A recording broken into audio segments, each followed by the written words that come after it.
जय हिंद दोस्तों। ये वीडियो आपका हिस्ट्री का है। मॉडर्न हिस्ट्री में देख रहे थे governor general, governor general, Bengal का गवर्नर जनरल, फिर कैसे बन गया भारत का गवर्नर जनरल, फिर वाइसराय। तो हम लोग पहला वीडियो देखेंगे इसके पहले जाकर के गवर्नर का डाला हुआ है। सिर्फ गवर्नर कौन कौन था। जैसे बंगाल का प्लासी के युद्ध के बाद गवर्नर कौन हुए? रॉबर्ट क्लाइव 1757 से 60 तक। 60 के बाद फिर आपका उसमें हॉलवेल आता है कुछ समय के लिए, जेड हॉलवेल। वीडियो डाला हुआ देख लें, खाली बोल रहे हैं आपको। 60 के बाद 65 तक रहता है बेंसीटाट। 65 के बाद फिर से रॉबर्ट क्लाइव वापस आता है। 2 साल फिर रॉबर्ट क्लाइव रहता है 65 से 67, 69 रहता है आपका फिर बेरेलास्ट, और बेरेलास्ट के बाद कार्टियर, और कार्टियर के बाद फिर वारेन हेस्टिंग्स जो आता है इसी समय रेगुलेटिंग एक्ट आता है, और इस एक्ट के तहत बंगाल के गवर्नर का नाम चेंज कर दिया जाता है, और चेंज करके बंगाल का गवर्नर जनरल बन जाता है। तो इस प्रकार से हम लोग फिर गवर्नर जनरल, आज का जो क्लास है गवर्नर नहीं बोलेंगे, गवर्नर जनरल बोलेंगे। गवर्नर जनरल, कहाँ का गवर्नर जनरल भाई? बंगाल का गवर्नर जनरल, बंगाल का गवर्नर जनरल। ठीक है। पहला गवर्नर जनरल कौन है बंगाल का? Warren Hastings. देखेंगे वारेन हेस्टिंग्स। इनका कार्यकाल 1772 से लेकर के 1785 तक है ये वारेन हेस्टिंग्स। और इसी समय आपको पता है कि इसी बीच में एक एक्ट आता है 1773 का रेगुलेटिंग एक्ट। 1773 का रेगुलेटिंग एक्ट, इसके तहत क्या होता है रेगुलेटिंग एक्ट में कि बंगाल के गवर्नर का नाम चेंज करके कर दिया जाता है गवर्नर जनरल, सिर्फ लगा दिया जाता है। सिर्फ जनरल लग जाता है, मतलब बड़ा का पोस्ट हो गया जनरल। जैसे क्लर्क को कहते हैं कि ऑफिस असिस्टेंट, उसी प्रकार से चेंज कर दिया गया। तो ये गवर्नर का नाम चेंज होता है इस एक्ट के तहत, 73 के तहत। 1773 में नाम चेंज होकर क्या बन के आता है? गवर्नर जनरल आता है। तो आप देखेंगे इस समय गवर्नर कौन बैठा है? वो वारेन हेस्टिंग्स। 1773 में वारेन हेस्टिंग्स है, तो ये आपका बंगाल का गवर्नर है अभी। लेकिन अब क्या हो जाएगा? बंगाल का गवर्नर जनरल हो जाएगा। तो कहेगा कि इसका लंबा काल है 85 तक। तो बंगाल का पहला गवर्नर जनरल कौन है? समझे बात को, वारेन हेस्टिंग्स। और बंगाल का अंतिम गवर्नर भी कौन होगा? वारेन हेस्टिंग्स ही। पहला बात, इनका काम क्या है? 1773 इसी एक्ट के तहत, इसी के समय में देखिए काम देखिएगा। 1774 में कलकत्ता में उच्चतम न्यायालय की स्थापना हुई। कलकत्ता में सुप्रीम कोर्ट, शॉर्ट लिखते हैं, सुप्रीम कोर्ट की स्थापना हुई, बताया हुआ है। सुप्रीम कोर्ट की स्थापना होते है, इसका मुख्य न्यायाधीश होते हैं सर एलिजा एम्पे।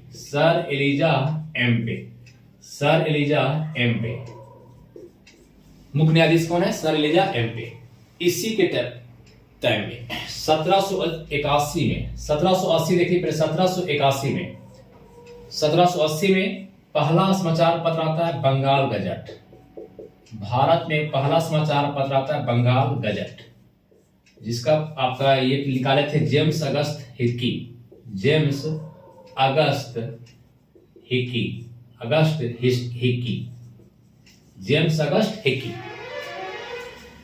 इसी के समय 1791 जोनाथन नेशनल संस्कृत कॉलेज का स्थापना करते हैं।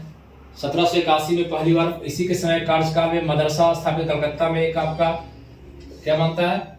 मदरसा स्थापित होता है, मदरसा की स्थापना होती है, मुस्लिमों के मदरसा की स्थापना होता है। इसी के समय पिट्स इंडिया एक्ट आता है, 1784 का पिट्स इंडिया एक्ट आता है। इसी के समय पिट्स इंडिया एक्ट आता है, पिट्स इंडिया एक्ट। 1784 में ही आपको एक घटना याद रखना पड़ेगा। Sir William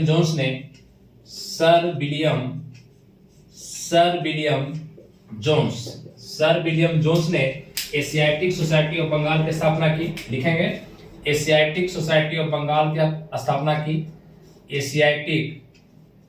Asiatic society of Bengal की स्थापना की। इसका काम क्या था? एशियाटिक सोसाइटी बंगाल क्या था कि जो भी आपके भारतीय बुक हैं उसका स्टडी करके उसको ट्रांसलेट करना, अनुवाद करना, उसको समझना, जितने मोन्यूमेंट हैं उसको जज करना। तो इसके तहत आपका बहुत सारा अनुवाद विभाग बनाया गया। अनुवाद का गीता में से देखिए आप, रामायण का, महाभारत का अनुवाद किया गया, सबका ट्रांसलेट। अंग्रेज समझना चाहते थे आपके कल्चर को, हमारे कल्चर को, तो हमारा संस्कृत में था ही रामायण महाभारत वगैरह जितने ग्रंथ थे, सबको इंग्लिश में ट्रांसलेट करवाया, अनुवाद करवाया। एक दौर चला, उसका काम कौन, एशियाटिक सोसाइटी ऑफ बंगाल कर रहा था इस काम को। तो ये आपका सर विलियम जोन्स की स्थापना किए। इस तरह से वारेन हेस्टिंग्स का कार्यकाल, वारेन हेस्टिंग्स को कहा कि एक नंद कुमार ब्राह्मण थे, नंद कुमार ब्राह्मण थे। इन पर जो है सो गलत आरोप लगा करके इन पर जो है सो इनको फांसी दिलवा दिया। सुप्रीम कोर्ट से, कलकत्ता का सुप्रीम कोर्ट से फांसी दिलवा दिया गया इनको। नंद कुमार को कौन दिलवा दिया? Warren Hastings. इस पर बहुत आरोप लगा, इसी कारण इस पर महाभियोग भी लगाया गया। वर्क जो है, इस पर वर्क के द्वारा, वर्क के कहने पर क्या लगा? वारेन हेस्टिंग्स पर महाभियोग। क्वेश्चन करता है कि कौन सा ऐसा गवर्नर जनरल है, एकमात्र ऐसा गवर्नर जनरल जिस पर इंग्लैंड जाने के बाद क्या लगा? उस पर महाभियोग लगा। हालांकि महाभियोग लगा, हटाया नहीं गया, पारित नहीं हो सका, महाभियोग पारित नहीं हुआ, लगाया गया था। किसके द्वारा लगाया था? वर्क के द्वारा लगाया गया था। तो महाभियोग किस पर लगा? वारेन हेस्टिंग्स पर। हम बताए थे रॉबर्ट क्लाइव क्या कर लिया था, वहां आत्महत्या कर लिया था जाकर के, ठीक है। तो ये आपका वारेन हेस्टिंग्स का कहानी हुआ। वारेन हेस्टिंग्स कब तक रहते हैं? देखिएगा 1785 तक रहते हैं, ध्यान दीजिएगा, 72 से 85 तक रहते हैं। वारेन हेस्टिंग्स के बाद आता है लॉर्ड कॉर्नवालिस।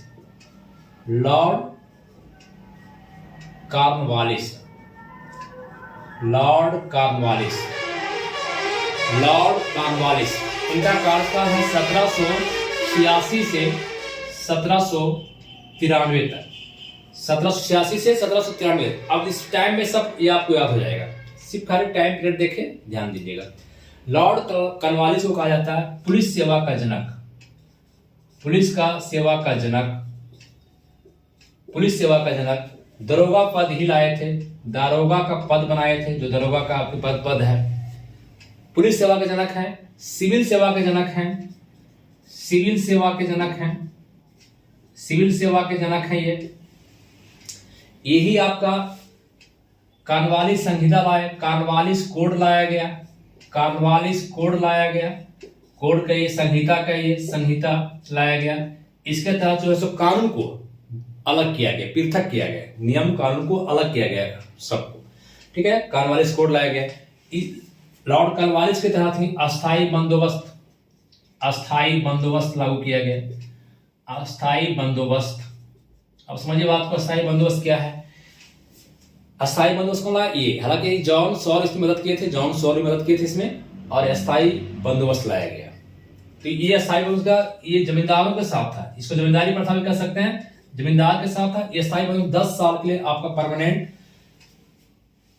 बंदोबस्त किया जाता था। व्यवस्था था कि 10 साल में 10 साल का टैक्स आपको 10 साल को निर्धारित करके टैक्स लिया जाता था। तो अस्थाई बंदोबस्त में इसमें होता क्या था? जमींदार लोग क्या करते थे कि जितना टैक्स बचले उसमें से अंग्रेज लेंगे, अपने पास रखता 1/10, 1/11, और अंग्रेज को देते थे 10/11। मतलब ब्रिटिश सरकार को, गवर्नर को देना पड़ता था 10/11 और 1/11 अपने रखता था अपने पास, जमींदारी प्रथा के तहत। अस्थाई बंदोबस्त का ये या जमींदारी का ये जमींदारी प्रथा, ठीक है, इसी में आया था। तो लॉर्ड कॉर्नवालिस में आप क्या क्या याद रखेंगे? पुलिस सेवा के जनक, सिविल सेवा के जनक, दरोगा का पद बनाया, कॉर्नवालिस कोड लाया। क्यों लाया? कोड बताए हैं। अस्थाई बंदोबस्त लाया गया, ये लॉर्ड कॉर्नवालिस के समय हुआ। लॉर्ड कॉर्नवालिस के बाद चले हम लोग, इसको आप नोट कर ले पहले, फिर मिटाते हैं।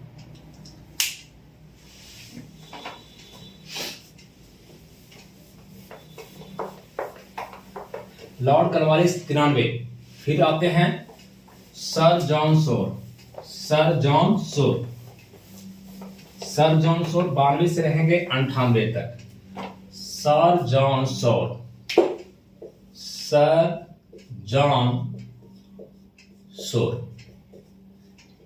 1792-93 से 98 ईस्वी तक। इनके इसमें सिर्फ आपको एक चीज याद रखना होगा, सिर्फ ध्यान रखना होगा कि जॉन सोर जो हैं ये अहस्तक्षेप की नीति अपनाए थे। अहस्तक्षेप की नीति अपनाए थे। अफगानिस्तान के प्रति हस्तक्षेप नीति अपनाया गया था। किसके तहत? Sir John Shore. और सर जॉन शोर ही अस्थायी बंदोबस्त में लाने में लॉर्ड कॉर्नवालिस को मदद किए थे। बस इतना ही याद रखिए। इसके बाद 98 देखिए डेट, लॉर्ड बेलेजली आता है। कौन आते हैं? लॉर्ड बेलेजली। लॉर्ड बेलेजली, ये लॉर्ड बेलेजली का आने का 1798 से 1805 ईस्वी तक लॉर्ड बेलेजली रहा है। 1798 से 1805 तक लॉर्ड बेलेजली, 1798 से 1805 तक। लॉर्ड बेलेजली अपने आप को बंगाल का शेर कहता था। बंगाल का क्या कहता था? शेर कहता था। अपने आप को लॉर्ड बेलेजली बंगाल का शेर कहता, खुद कहता था कि हम बंगाल का शेर है। पहला बात क्वेश्चन आएगा तो बंगाल का शेर कौन किसे कहा था? लॉर्ड बेलेजली को कहा जाता है। ये लॉर्ड बेलेजली कलकत्ता में फोर्ट विलियम कॉलेज की स्थापना की। फोर्ट विलियम कॉलेज की स्थापना की। फोर्ट विलियम कॉलेज की स्थापना की 1800 ईस्वी में। कब की थी? 1800। क्वेश्चन, फोर्ट विलियम कॉलेज की स्थापना कौन किया? लॉर्ड बेलेजली, 1800। इस कॉलेज में क्या होता था? जितने भी आईसीएस थे उनको ट्रेनिंग दिया जाता था। ट्रेनिंग करने के लिए वहां पर कॉलेज जाते थे। ठीक है। नेक्स्ट, इसका जो सबसे इंपॉर्टेंट काम है, लॉर्ड बेलेजली का सहायक संधि। सहायक संधि, अगर क्वेश्चन है कि सहायक संधि सब्सिडरी अलायंस कौन लाया? सहायक संधि किसकी देन है? तो लॉर्ड बेलेजली। हालांकि ये सहायक संधि पहले फ्रांस का डुप्ले अप्लाई किया था। डुप्ले सफल नहीं पाए, डुप्ले पहले लाया था। अगर कोई पूछे क्वेश्चन कि फ्रांस ये सहायक संधि किनकी उपज है, तो डुप्ले का, फ्रांस का डुप्ले का था। लेकिन इसको लागू करने में सफल कौन हुआ? सहायक संधि, लॉर्ड बेलेजली। सहायक संधि में होता क्या था कि अगर कोई इस पर साइन कर दिया तो ये आपका समझिए कि सहायक संधि पर अगर मान लीजिए कि ये आपका घेरा है, आप साइन कर दिए सहायक संधि में अंग्रेजों के साथ, तो अब यहाँ पर आपके ये राज आपका है मान लीजिए। ठीक है, ये राज क्या है? आपका। यहाँ पर अंग्रेज का एक रेजिडेंट रहेगा, एक अधिकारी रहेगा जो कि आपको साथ देखेगा। दूसरी बात, आप सहायक संधि साइन कर दिए तो आप आंतरिक मामले में आप थोड़ा सा डिसीजन ले सकते हैं, लेकिन बाहरी अगर किसी मामले में आपको किसी से समझौता करना है, मान लीजिए कि ये राज्य है, आपको बिहार में राज्य है, झारखंड से करना है, चाहे यूपी से करना है, तो आप बिना अंग्रेज से पूछे, बिना से अधिकारी से पूछे नहीं कर सकते हैं। सहायक संधि आप साइन कर दिए है तो आपकी बाहरी आजादी पूर्णतः छीन गई है और अंदर में भी एक आपका रेजिडेंट बैठा हुआ है। तो कहने पर धीरे धीरे क्या हुआ? इसको आपकी आजादी को छीन लेना, आपको हड़पने की नीति बात हो गई। तो सहायक संधि भी, तो सहायक संधि पर आपका डुप्ले का दिमाग उपज था जो कि असफल हुआ था। ये फ्रांस का डुप्ले, उसके सहायक संधि लाया कौन? लॉर्ड बेलेजली। क्वेश्चन आएगा सहायक संधि पर साइन करने वाला पहला प्रांत कौन है? तो हैदराबाद। कौन है? हैदराबाद। हैदराबाद 1798। सहायक संधि पर साइन करने वाला पहला कौन है? हैदराबाद। कब किया था? 1798 में किया था। ठीक है, 1798 में कौन है? हैदराबाद। उसके बाद देखिए 1799 में आइएगा मैसूर और तंजौर। मैसूर और तंजौर 1799 में, 1799 में। अवध किया, साइन किया 1801 में, 1801 में। पेशावर कब किया? सब याद रखेंगे। पेशावर कब किया? 1802 में, है ना, 1802 में। ये आपका बरार और भोसले, बरार कब किया? 1803 में। और सिंधिया कब किया? सबसे लास्ट कौन किया? सिंधिया कब किया?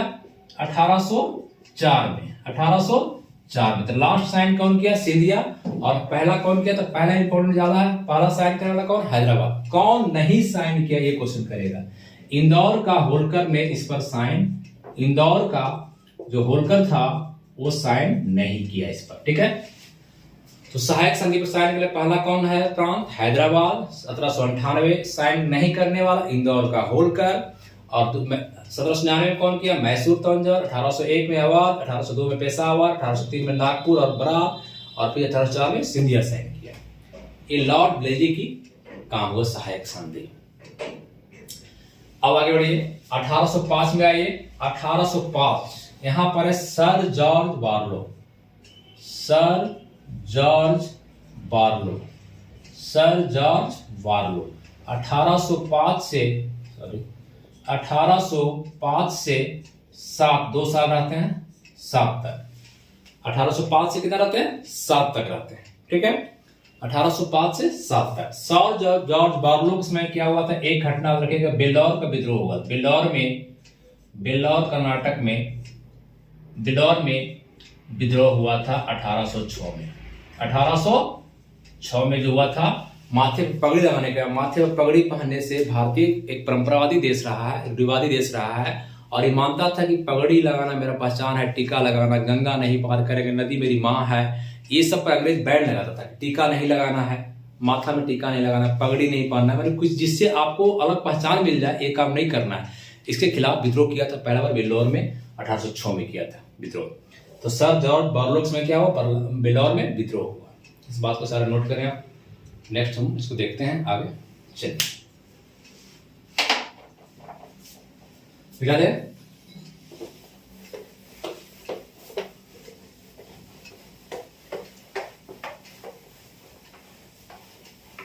सर जॉर्ज बार्लो के बाद फिर आता है लॉर्ड मिंटो।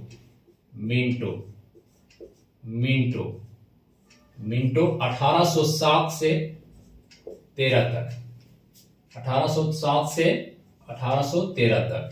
एक मिनट। मिंटो 1807 से कितना हो गया, 13 तक। इसके समय क्या हुआ, ध्यान दीजिएगा। इस बीच में 1809 में 25 अप्रैल 1809 को संधि होती है, एक अमृतसर की संधि, रंजीत सिंह और अंग्रेजों के बीच। आप नोट करेंगे, रंजीत सिंह और अंग्रेजों के बीच कौन होता है, अमृतसर की संधि, जिसमें मध्यस्थता करते हैं चार्ल्स मेडकॉफ। तो 7 से 13, इसी बीच में आप जानते हैं कि 13, इसी बीच में मार्ले मिंटो आपका ये 1809 में घटना हो गया।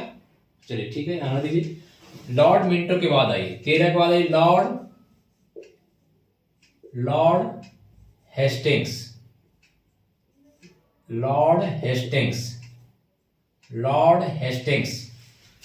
ये लॉर्ड हेस्टिंग्स 13 से कब तक रहा, 13 से लेकर के 13 से देखिए रेट 13 से 23 तक, 13 से 1813 से 23 ईस्वी तक रहा भाई। लॉर्ड हेस्टिंग्स क्या किया 13 से 23 में, देखिएगा पहली बार 14 में 1814-16 में युद्ध होता है, आंग्ल नेपाल युद्ध।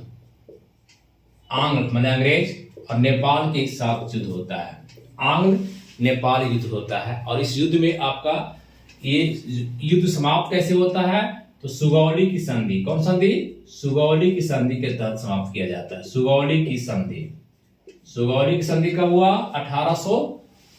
1814-16 लिखे, 1816 में। सुगौली की संधि कब हुआ, 1816 ईस्वी में सुगौली की संधि हुआ। आंग्ल नेपाल प्रथम युद्ध है 1814-16। इस समय पिंडारियों का दमन किया गया। पूछेगा पिंडारियों का दमन कौन किया, पिंडारियों का दमन लॉर्ड हेस्टिंग्स से किया है। पिंडारियों का दमन कौन किया, लॉर्ड हेस्टिंग्स। बहुत बार एग्जाम में आया पिंडारियों का दमन। ये पिंडारी कौन थे, एक लुटेरा थे। पिंडारी क्या थे, लुटेरा जाति के थे जो लूटते थे। इसमें मेन था चीतू सिंह, कसीम खां, बासी था। मेन चीतू सिंह को बाघ खा गया। देखो होता क्या, पिंडारियों का दमन करने जब निकला तो भागने दौड़ में चीतू सिंह को बाघ खा गया, कुछ चीतू सिंह करीम खां आत्मसमर्पण कर दिया। इस प्रकार से पिंडारियों का दमन कर दिया गया। दो इंपॉर्टेंट चीज आपको याद रखना है, आंग्ल नेपाल युद्ध और आपका पिंडारियों का दमन। लॉर्ड हेस्टिंग्स समाप्त हुआ 23 तक। 23 के बाद आइए फिर 23 में आता है एडम्स। 23 से लेकर के एक साल मात्र कुछ दिन आता है 23, जॉन एड्स याद रखें कि कुछ नहीं, ये प्रतिबंध लगाए थे, प्रेस पर प्रतिबंध लगाने वाला, इसलिए हम लोग याद रखते हैं इसको। प्रेस पर प्रतिबंध लगा दिया था। प्रेस मतलब आवाज, जनता की आवाज, इसको जो है सो प्रतिबंध लगा दिया कौन, जॉन एडम्स। चार्ल्स मेडकॉफ आजादी देगा, ये प्रतिबंध लगाया था। तो इसको याद रखेंगे, जॉन एड्स को। एड्स के बाद आता है 24 में एमहर्स्ट, लॉर्ड एमहर्स्ट। 24 से 23 से ही 1828 ईस्वी तक लॉर्ड एमहर्स्ट रहता है, लॉर्ड एमहर्स्ट। ठीक है। इस बीच में क्या होता है, 24 में 1824 में 24-26 में युद्ध होता है, आंग्ल अफगान युद्ध 24 में। और ये आपका आंडवू की संधि के तहत समाप्त किया जाता है। आंडवू की संधि, कौन संधि, यांडबू की संधि के तहत समाप्त किया जाता है। तो लॉर्ड एमहर्स्ट के समय में क्या होता है? आंग्ल बर्मा युद्ध। कौन होता है? आंग्ल बर्मा युद्ध होता है 1824 और 26 में। आंग्ल बर्मा युद्ध, आंग्ल बर्मा युद्ध, प्रथम आंग्ल बर्मा युद्ध कब हो रहा है? 1824 और 26 में। ये आपका समाप्त किस संधि की संधि? आंडवू की संधि। कौन संधि? यांडबू की संधि के तहत समाप्त हुआ। इस बीच में और 25-26 और कुछ नहीं देखना है आपको, लॉर्ड एमहर्स्ट यहां तक ये देख लेना है। हर चीज को ध्यान दीजिएगा। लॉर्ड हेस्टिंग्स का कार्यकाल में देख लीजिएगा, ये डेट को पकड़िए, याद हो जाएगा खुद। आंग्ल नेपाल 1416। पिंडारियों का दमन नहीं, इसको याद करना पड़ेगा क्योंकि डेट नहीं पकड़ाएगा इसमें से। यहाँ लॉर्ड मिंटो के 1809 पकड़ा जाएगा, बीच में डेट। यहाँ देखिए 24-24 पकड़ा जाएगा आपके पास, आंग्ल बर्मा युद्ध पकड़ा जाएगा। तो इस डेट से अगर देखते हैं तो आपको सब याद हो जाएगा। ठीक है, इनका कार्यकाल याद करना जरूरी है। कब से कब तक याद करना है, इस बीच में हुआ का आंडवू संधि कब हुआ ये देखना है आपको। पिंडारी के दमन कौन किया ये देखना है। आंग्ल नेपाल युद्ध कब हुआ ये देखना है, तब खुद आपको ये याद हो जाएगा। वक्त लगता है, धीरे धीरे सब याद हो जाएगा। एमहर्स्ट के बाद 1828 के बाद कौन आएंगे? Lord William Bentinck. और हम लिखते हैं Lord William Bentinck. Lord William Bentinck.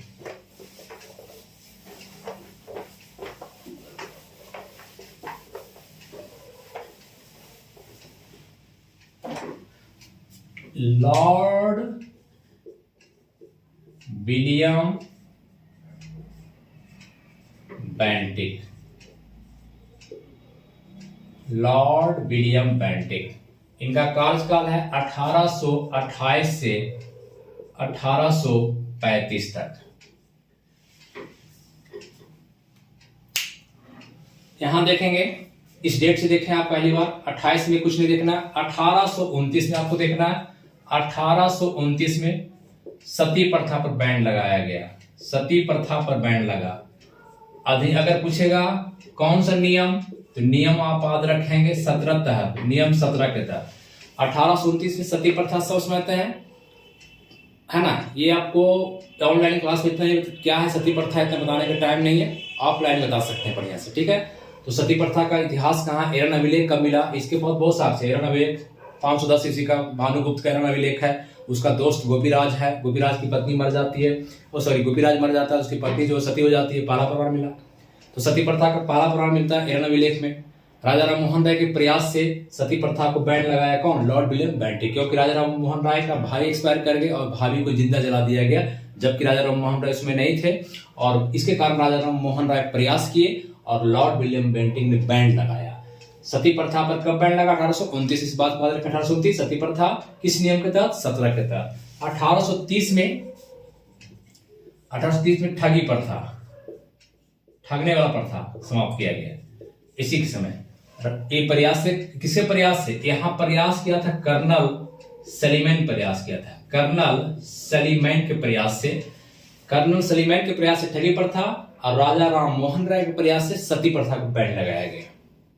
ठीक है, 29 और 30 की घटना। 1831 में कुर्ग को मैसूर को मिला लिया, मैसूर। और 1834 में कुर्ग प्रांत, कर्नाटक में कुर्ग प्रांत को ये आपका लॉर्ड विलियम बेंटिक ने कुशासन के आधार पर मिला लिया। तो क्वेश्चन कितना बार आ चुका है कि 1831 मैसूर का मिला 1831 में और कुर्ग को 1834 में मिला लिया गया। तो अभी तक हम लोग विलियम बेंटिक में क्या देखे? 1829 में कौन प्रथा? सती प्रथा।